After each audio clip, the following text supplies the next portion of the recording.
ಅಣ್ಣ ಅಣ್ಣ ಇರಣ್ಣ ಬರ್ತೀನಿ. ಸರಿ ಅಣ್ಣ. ಅಣ್ಣ ಕಟ್ ಮಾಡೋದ್ ಹಂಗಲ್ಲ, ನಾನು ತೋರಿಸ್ತೀಂತ.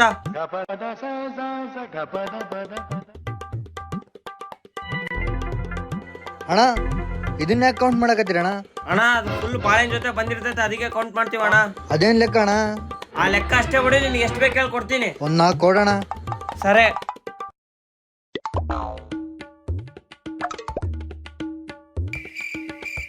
ಅಣ್ಣ 230 ಗ್ರಾಮ್ಸ್ ಐತ್ ನೋಡು, ತಗ 20 ರೂಪಾಯಿ ಕೊಡು.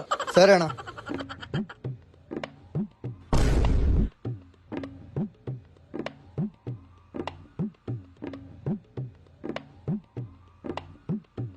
ಅಣ್ಣ 230 ಆಫ್ ತಗೋಣ 10 ರೂಪಾಯಿ. ಇದೇನ್ ಲೆಕ್ಕ ಅಣ್ಣ? ಅಣ್ಣ ಬಾಳೆಹಣ್ಣು ಜೊತೆ ಬರ್ತಾವ, ಎಲ್ಲ ಒಂದೇ ಲೆಕ್ಕ ಅವು. ತಾ ಹಿಡ್ಕ. ಬರ್ಲೆ.